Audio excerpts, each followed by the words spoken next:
I'm Montse Alvarado tonight on EWTN News Nightly. A day before their meeting in Alaska, President Putin praises President Trump, what he said and what tomorrow could bring. A twist in the trial of Jimmy Lai, why closing arguments scheduled for today are postponed. A Virginia school district is accused of arranging abortions for students without parental consent. Now a criminal investigation is underway. We have the details. Plus, celebrating our mother. We'll look at some beautiful pieces of art to help prepare us for the solemnity of the Assumption of Mary. These stories and more tonight. From EWTN, the Global Catholic Network, this is EWTN News Nightly. Thank you for being with us on the feast of St. Maximilian Kolbe. Our top story tonight. With just hours to go before President Trump and Russian President Putin travel to meet one another for a face-to-face summit, today, President Trump tells reporters in the Oval Office he thinks Putin will make peace. He said the same about Ukrainian President Zelensky. Still, whether the summit can bring about an end to the unending and horrific fighting in Ukraine remains a big uncertainty. White House correspondent Owen Jensen reports. Owen? Montse, good evening to you. When President Donald Trump arrives in Anchorage, Alaska tomorrow, it could be a key moment in the war in Ukraine, or it could go nowhere fast. President Donald Trump tells journalists, "We have a big meeting, and it's going to be, I think, very important for Russia, and it's going to be very important for us, and important for us only that we're going to save a lot of lives." And when President Trump meets Friday with Vladimir Putin, I think it's going to be a good meeting, but the more important meeting will be the second meeting that we're having. We're going to have a meeting with President Putin, President Zelensky, myself, and maybe we'll bring some of the European leaders along, maybe not. Today, Putin praised President Trump's efforts to end the war. To tell you about the stage we are at with the current American administration, which, as everyone knows, is making, in my opinion, quite energetic and sincere efforts to stop the hostilities, stop the crisis, and reach agreements that are of interest to all parties involved in this conflict. Speaking at the State Department, Secretary of State Marco Rubio said President Trump is the president of peace. He wants that war to end. He's going to do everything he possibly can. If he sees an opportunity to talk about achieving peace, he's going to pursue it. And we'll know tomorrow at some point, as the president said, probably very early in that meeting, whether something is possible or not. We hope it is. British Prime Minister Keir Starmer, meanwhile, hugged Ukrainian President Zelensky after talks in London today. Both Zelensky and the Europeans worry that the bilateral summit would leave them sidelined. And as the war in Ukraine drags on, along with scenes of fighting, death, and destruction, today one of joy and relief. Ukraine securing the release of 84 people from Russian captivity, including both soldiers and civilians.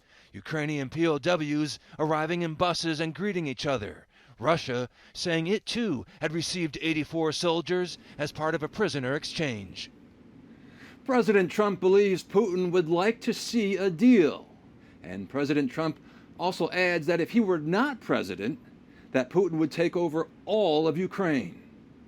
At the White House, Owen Jensen, EWTN News Nightly. Thanks so much, Owen. Friday's summit with President Trump and Russian President Putin will take place at a U.S. military base in Anchorage, Alaska. Once a Russian colony, Alaska was sold to the U.S. in 1867 for $7.2 million. That's around $150 million today. Russia's decision to sell Alaska was motivated by its need to pay off debts from the Crimean War. Kirill Dmitriev, who will be part of the Russian delegation during Friday's talks, highlighted that shared past on social media. He posted photos of Russian Orthodox churches that were built in Alaska in the 19th century and still stand today. For more, let's bring in Cameron McMillan. He's a research analyst at the Foundation for the Defense of Democracy Center on Military and Political Power. Thank you so much for being with us. Now, today, President Trump said he's convinced the Russian president wants to make a deal. But now the question is, what kind of deal that could be? What do you know about it? Well, we know that the president certainly seems pretty optimistic going into the deal, but we also know the actions and the words coming out of the Kremlin leading up to this meeting. And similar to the past few years, the Kremlin remains committed to its maximalist goals of subjugating Ukraine and has not really shown any signs of good faith in negotiations. We've seen out of European leaders the demand for first a ceasefire, an unconditional ceasefire, as well as the fact that Ukraine needs to be involved in these negotiations, especially any that deal with potential cessation of territories. Well, in any negotiation, President Trump seems to use economic incentives. He's threatened sanctions against Russia a number of times, but he hasn't followed through. What leverage does the president have with Putin? The president of the United States have a lot of leverage that unfortunately we're not using right now. We've seen, though in a positive step, the administration willing to now sell weapons to Ukraine. We have not provided new aid that has not already been approved in the previous administration, as well as additional sanctions, secondary sanctions, and tariffs on countries that buy Russian oil. And these things could bring severe pressure on the Kremlin. And like you just said, the president has made these ultimatums, and we recently just passed one without additional sanctions coming on. And hopefully, if these talks do not yield results, the president will not hesitate this time to use it. Really quickly, just what is it that we could learn or glean from the reality that Zelensky is not at the table? Is that also part of this balancing act that President Trump has? I'm not sure it's so much of President Trump's balancing act. It's certainly a goal of Vladimir Putin in order to sideline the Ukrainians from the negotiations, in order to, frankly, get invited to American soil to meet with the President of the United States and present himself as an equal to the President of the United States. But we've seen out of the Europeans a commitment that Ukraine has to be involved in these negotiations. We've seen some signals more recently from the White House that they agree with that, and hopefully they stay with that commitment and present a united front to the Kremlin that, at the end of the day, it's not the United States or anybody in Washington that's going to hand over X, Y, or Z land in Ukraine, and more importantly, the Ukrainian civilians that live in that territory would then have to live under Russian occupation. We just talked about that relationship between the U.S. and Russia in that territory, the reality of Alaska. What is the significance of holding the meeting there? Well, there's certainly a lot of visual significance in terms of the fact that the president is not going to Russia. They are not meeting in a third country. But in addition to what you showed earlier and just mentioned, that there's this somewhat shared, I guess, history of Alaska, there is also, coming out of Kremlin propaganda, claims that we never should have sold Alaska. Alaska's rightfully ours. And frankly, rhetoric that's really reminiscent of how they talk about Ukraine and some other countries that were part of the Russian Empire previously and are now independent nations. Well, this is something we'll be watching very carefully. Thank you so much, Cameron. Thanks for having me. Ahead of President Trump's meeting with Russian President Vladimir Putin, lawmakers are making their voices heard on what they hope President Trump does and doesn't do. Capitol Hill correspondent Eric Rosales has the latest. Eric, what do you have for us? Good evening. The meeting between the two leaders is provoking mixed reactions up here on Capitol Hill. Some lawmakers are worried that President Trump will make concessions. Others say that he shouldn't just settle for a ceasefire, warning Putin will just start up the war again. And some Democrats say President Trump is showing weakness by even meeting with the Russian leader on U.S. soil. And I hope we got something out of this. Putin is a war criminal. This is not a show of strength to allow him to fly into the United States, to land here to negotiate with our president. The fact that Vladimir Putin now has a meeting with the president of the United States in Alaska that doesn't involve Ukraine is a massive coup for Vladimir Putin. Some Republicans worry that President Trump will make concessions like land swaps, which he has said is possible. So I hope that we see a Trump that we've seen in the last month, not the President Trump that we've seen the first 7 or 8 months of his presidency, where I thought he was way too weak on Putin. And so we want to see a stronger Trump standing up for freedom and standing on the right side of this war. Other Republicans hope the meeting will encourage U.S. allies to take more action against Putin. Putin has just been tapping us all along the way. The time has come for this to come to an end. And one of the things that I want to see happen is I want to see our allies impose sanctions as well on Russia. Stop buying Russian oil and gas. Congressman Adam Smith says he doesn't expect much from the meeting and worries it could harm our allies. Trump is showing is division with our European allies and division with Ukraine. And when Putin sees that division, he sees it as weakness and an excuse to keep pushing forward. I mean, that's the biggest problem. All this effort to sort of sidestep all European allies, sidestep Ukraine, sends the wrong message. Congress is standing by to impose even more sanctions on Russia if President Trump asks them. So there's a lot at stake. From the Capitol, Eric Rosales, EWTN News Nightly. Secretary of State Marco Rubio says the U.S. is set to designate the Muslim Brotherhood as a terror organization. Rubio made the comments in an interview earlier this week. He says the State Department is constantly reviewing groups and that they should be designated as terror organizations. He added that the Muslim Brotherhood is, quote, of grave concern. In a victory for President Trump, a federal appeals court ruled the administration can continue to freeze or terminate billions of dollars that Congress had earmarked for foreign aid spending. The president issued the order on his first day of office, and so a group of international aid groups that were recipients of grants from USAID sued the administration in February. The decision reversed a lower court's preliminary injunction. In a split decision, the judges ruled the plaintiffs did not have legal standing to bring this lawsuit. California Governor Gavin Newsom says California will move forward with drawing new congressional maps through a referendum by voters ahead of next November's midterm elections. Newsom adds these maps will end the Trump presidency and allow Democrats to take control of the U.S. House of Representatives.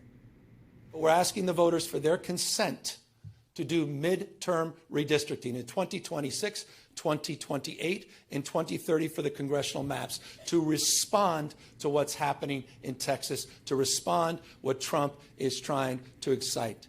The announcement comes after Texas Republicans' efforts to redraw congressional maps in their party's favor. 33 Texas House Democrats left the state to stop legislative proceedings and held up in Illinois. Now, an Illinois judge has rejected a lawsuit filed by the state of Texas, which asked the court to hold the Democrats in contempt and to domesticate Texas warrants. We have a lot more still to come on EWTN News Nightly, including a deadly outbreak. Sudan battles its worst cholera surge in years. Could the disease cross borders? We ask an expert. And explosive claims in Virginia. The governor probes whether school staff took students for abortions without parental consent.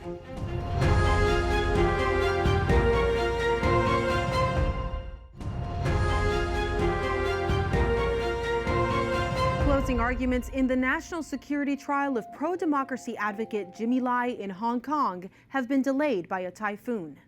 The typhoon arrived today with heavy rain and winds. Thus far, there are no reports of damage nor injuries. Lai, a Catholic, has been detained since December 2020. Reports say he is being denied medical care and even the Eucharist. It's not immediately clear when the trial will resume. The African country of Sudan, already battered by war, is now suffering through its worst cholera outbreak in years. According to the charitable organization Doctors Without Borders, since the outbreak began last year, more than 100,000 suspected cases have been reported, and there have been nearly 2,500 cholera-related deaths. Joining us now is Matthew Smith from the from the Sudan Relief Fund. Matthew, thank you for joining us. Can you describe for us the current situation in Sudan? Well, the humanitarian situation in Sudan is abysmal. I would classify it as the worst humanitarian crisis on earth right now.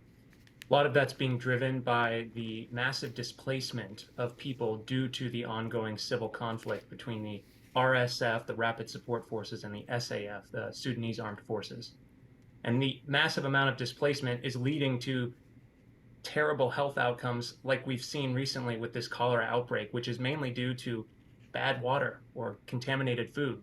Largely preventable, but we're seeing it in large numbers because of the poor humanitarian conditions. Well, how often do outbreaks like this one happen? Is this rare? Well, in instances of war, I would say that it's somewhat common because you have large amounts of people that are gathered in camps, or what frankly I think can hardly be described as camps. That's, I think, honestly putting it a little bit too nicely.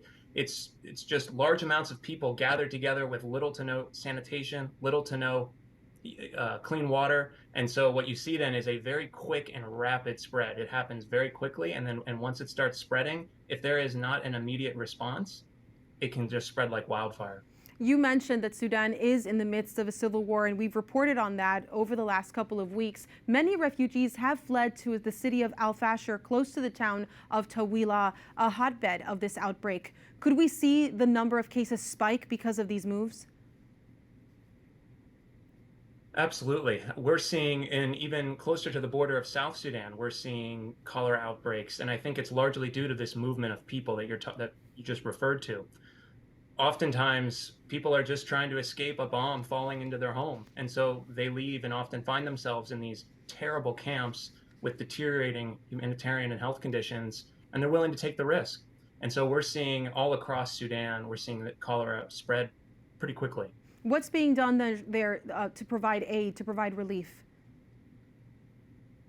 Well, you can do a few things. I mean, primarily, you'd love to get vaccinations in. There is, and it can usually be administered pretty simply at a young age. But outside of that, you can administer oral rehydration. But really, long-term and big picture, you need to have humanitarian agencies come in and actually provide reliable, clean water sources. So a group like Sudan Relief Fund, other organizations, similar to ours, are drilling water wells. That's really the primary way, long-term, to stop cholera. But in the midst of civil war, it can be challenging, especially for aid groups, to get into these parts where there is such need and actually provide this water. But in the meantime, you try to mitigate with things like vaccines and oral rehydration. Well, we'll be looking out for your analysis in the future as the situation continues to unfold. Thank you so much for your work, Matthew. Back in the United States, Governor Glenn Youngkin orders an investigation into claims that staffers at a Virginia school arranged abortions for students without parental consent. Local media say the Republican governor is asking Virginia State Police to look into the claims. There are also allegations that staffers at Centerville High School in Fairfax County may have used public funds for the abortions back in 2021. Up next on EWTN News Nightly, a first from Pope Leo. The Holy Father has a private lunch with the poor for the first time. We have the details. Plus, it's the eve of the Assumption of Mary, a look at a 17th century masterpiece that brings this powerful scene to life.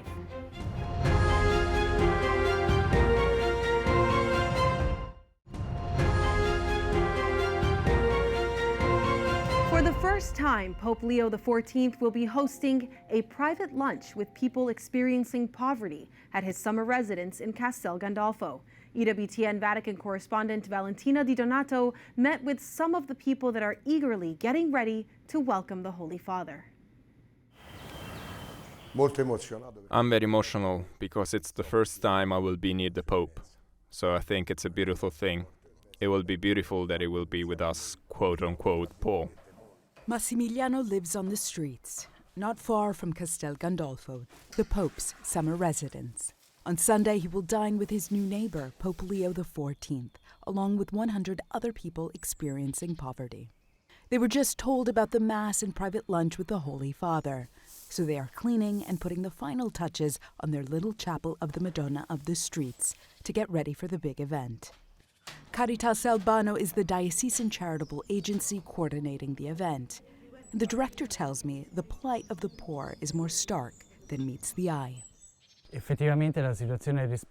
situation here, compared to other Italian cities, you don't perceive the poverty of the homeless. The numbers are much lower compared to bigger cities, but we find a lot of poverty within families that are almost embarrassed to ask for help.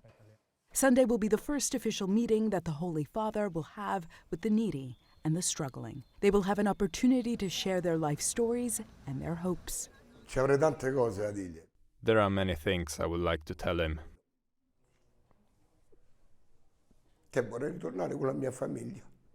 I want to return with my family, because I can't take this kind of life anymore.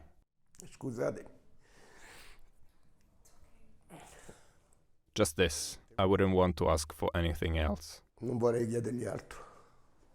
Pope Leo will visit the shrine of Santa Maria della Rotonda in Albano, then host a lunch at Castel Gandolfo's Borgo Laudato Si.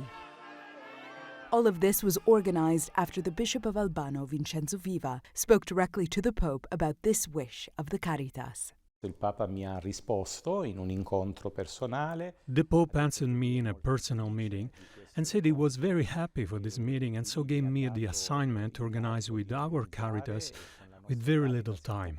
Then the possibility to also have the lunch along with the Mass in the beautiful context of the Borgo Laudato Si. Nel bellissimo contesto del Borgo Laudato Si. This meeting with society's poor serves as an opportunity to remind us all that poverty isn't just about lacking material things. Ma ci sono tante altre povertà. There are many types of poverty: relational poverty, psychological poverty, moral poverty, even spiritual poverty. So to meet a poor person, I believe for a priest, a Christian, a bishop, for a pope, is always a good experience, an important experience. Bella e molto importante. It's certainly an important experience to Maximiliano, who believes that a blessing from the Pope will help him start a new chapter of his life.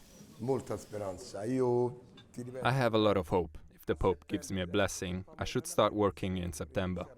Hopefully that will allow me to reunite with my family back home. Well, maybe not with my son because he's a teen, but I want to spend the rest of my life next to my wife.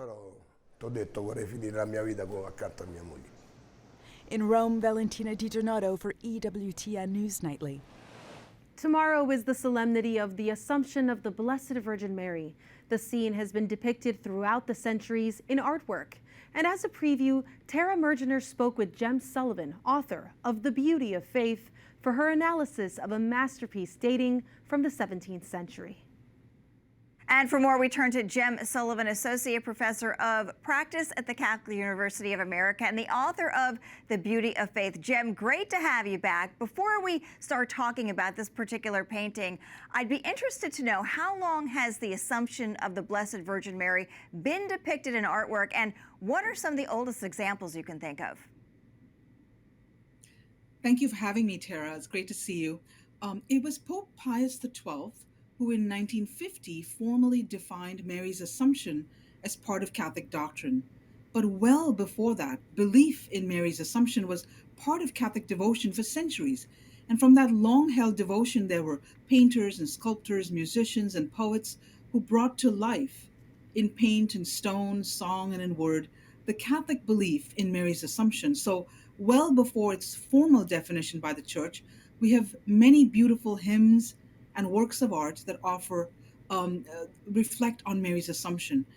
This is a visual catechesis on Mary's Assumption that we have in this 17th century painting from the National Gallery of Art.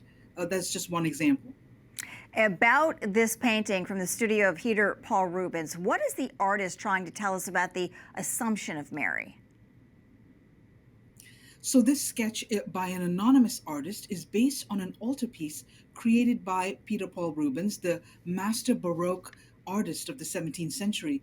And Rubens often painted large biblical and religious scenes with dramatic movement and intense color, as we see in this replica, most likely completed by his assistants in his workshop. We see God assuming Mary into heaven as she's carried up by a host of angels. Everything in this scene is moving to where two angels hold a wreath of flowers to crown Mary as Queen of Heaven. And then below them, we see Mary's empty tomb, surrounded by a lively group of biblical figures. There's prophets and apostles there. It's thought that the gospel women named Mary are also present.